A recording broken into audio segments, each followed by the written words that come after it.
तो मूवी के शुरुआत में हम एक बीना नाम की लड़की को देखते हैं जो कि सैलून में अपना बाल कटाने आई होती है। तभी हम उस सैलून को देखते हैं जो कि बहुत ज्यादा अजीब होता है और वहीं पे हम बीना की दोस्त लीन को देखते हैं और ये सैलून लीन की आंटी का ही होता है। उसके बाद वो दोनों वहाँ से निकल जाते हैं और हम बीना के हाथ में उसके कटे हुए बाल भी देखते हैं। और उसी समय बीना लीन को एक लेटर देती है और कहती है कि तुम जब अकेली हो तभी इस लेटर को खोलना। उसके बाद वो दोनों वहाँ से निकल जाते हैं और एक जगह पर बैठे होते हैं और काफी रात भी हो गई होती है। तभी बीना की दादी बीना को फोन करती है और उसे बोलती है कि उसकी बहन की स्कूटी खराब हो गई है, इसीलिए वो उसे पिकअप करने नहीं आ सकती। तभी वहाँ पे लीन को पिकअप करने एक लड़का आता है और उसके साथ एक और लड़का आया होता है, जिस लड़के को लीन बीना को घर छोड़ने को कहती है, जिसपे वो मान जाता है, लेकिन उसे एक अर्जेंट डिलीवरी करनी थी। फिर भी बीना उसके साथ जाने के लिए तैयार होती है और उसके साथ बैठ के चली जाती है। और जब वो अर्जेंट डिलीवरी दे के अपने घर के लिए जाने लगते हैं तभी हम एक बाइकर ग्रुप को देखते हैं जो कि उनका पीछा करने लगती है। तभी उनमें से एक बाइकर डंडे से उस लड़के के हेड पे मारता है, जिससे इनका क्रैश हो जाता है और ये लोग जमीन पे गिर जाते हैं। तभी उनमें से एक बाइकर उतरता है जिसका नाम एगी होता है और वो बीना को बहुत ही बुरी तरह से मारने लगता है डंडे से। फिर ये लोग उन दोनों को बहुत ही बुरी तरह से मारते हैं। फिर हम सुबह का सीन देखते हैं जहाँ पे बहुत सारे पुलिस आई होती है और वहाँ पे हम बीना के दादा और उसके पिता को भी देखते हैं। और दरअसल यहाँ पे बीना मर चुकी होती है और वो लड़का भी। और वहीं पे हम एंडी नाम के एक लड़के को देखते हैं जो कि सोशल मीडिया पर क्राइम रिपोर्टिंग करता है। फिर हम एक पुलिस ऑफिसर को देखते हैं जो कि बीना के दादाजी को बताता है कि बीना और उस लड़के का एक्सीडेंट हुआ है, जिस पे बीना के दादाजी ये बात मानने से इनकार कर देते हैं। फिर हम बीना के शरीर को देखते हैं जिसके माथे पे बहुत ज्यादा कट लगा होता है। उसके बाद जब बीना की दादी उसे नहला रही होती है तभी उन्हें बीना की आवाज में कुछ सुनाई देता है, जिसे वो नजरअंदाज कर देती है। लेकिन दोबारा वही बात सुनने पर वो जब बीना के हाथों को देखती है तो उसके हाथ टूटे हुए होते हैं। उसके बाद हम एंडी को देखते हैं जो कि अपने लैपटॉप पे रिसर्च कर रहा होता है। तभी कोई उसे पीछे से पुकारता है, लेकिन जब वो पीछे देखता है तो वहाँ पे कोई भी नहीं होता। फिर हम कब्रिस्तान का सीन देखते हैं जहाँ पे बीना का अंतिम संस्कार हो रहा था, लेकिन वहाँ पे बीना की दोस्त लिंडा वो नहीं आई होती है, जिसके बाद बीना को दफना कर उसका अंतिम संस्कार कर दिया जाता है। उसके बाद हम लीन को देखते हैं जो कि अपने दोस्त के मर जाने से बहुत ज्यादा उदास होती है। उसके बाद हम एंडी को देखते हैं जो कि लीन की आंटी से मिलने आया होता है, जहाँ पे लीन की आंटी उसे बताती है कि अगर किसी की मौत हादसे में हो जाए और उसकी आखिरी इच्छा अधूरी रह जाए तो वो आत्मा धरती पे ही भटकने लगती है और उसके पास सिर्फ 7 दिन होता है अपनी इच्छा पूरी करने के लिए, और वो अपना बदला 7 दिन में नहीं ले पाए तो वो एक अधूरी आत्मा रहती है और भटकती रहती है। फिर हम बीना की दादी को देखते हैं जो कि उसके दादा को बताती है कि बीना के शरीर पे बहुत सारे कटे थे और उसके हाथ और पैर दोनों ही टूटे हुए थे। ये एक्सीडेंट से नहीं हो सकता, किसी ने उसे जान से मारा होगा, जिस बात से उसके दादाजी भी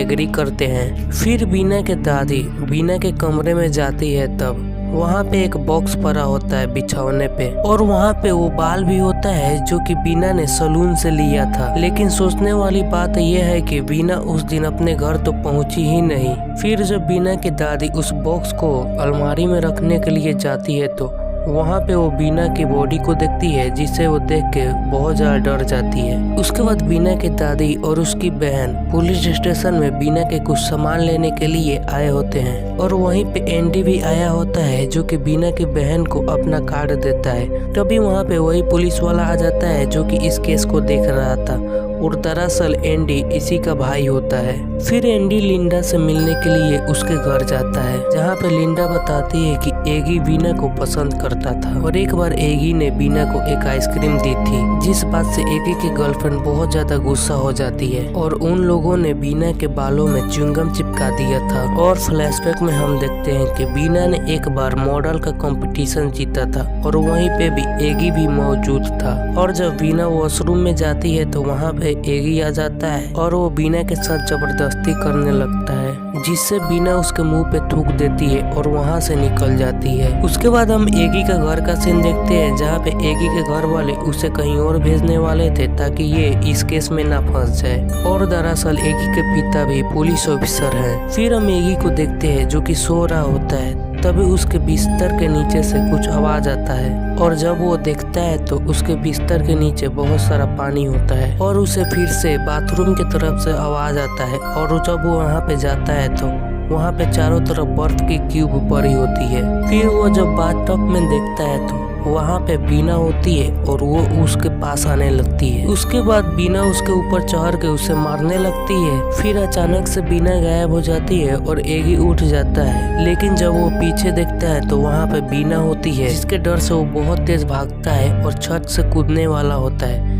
लेकिन उसके पिता किसी तरह से उसे बचा लेते हैं। उसके बाद हम लीन के घर का सीन देखते हैं, जहाँ पे लीन के ऊपर वीना का आत्मा आ जाता है, जिसको काबू करना इनके लिए बहुत ज्यादा मुश्किल हो रहा था। उसके बाद हम एंडी को देखते हैं जो कि उन बाइकर्स के अड्डे के पास पहुंचता है और वो जब यहाँ पे चारों तरफ देखता है तो उस जगह के जमीन पे बहुत ज्यादा ही खून लगा होता है। फिर हम बीना के घर का सीन देखते हैं, जहाँ पे एक लड़का आके इन्हें लिंडा के बारे में बताता है, जिसके बाद ये सारे लोग लिंडा के घर पे पहुंचते हैं। उसके बाद बीना एक्सीडेंट वाले दिन की पूरी सच्चाई इन लोगों को बताती है। दरअसल उस रात बाइकर्स ने बीना को मार के अपने अड्डे पे लाए थे और उन लोगों ने बीना के साथ ब्रूटली जबरदस्ती की थी। फिर वो लोग उनको मार देते हैं और लाश को दोबारा उसी जगह पे ले जाके फेंक देते हैं। और ये सब बात बताने के बाद बीना की आत्मा लिंडा को छोड़ देती है। उसके बाद हम बीना की बहन को देखते हैं जो कि वो सारी बातें रिकॉर्ड कर ली होती है और एंडी को सेंड कर देती है,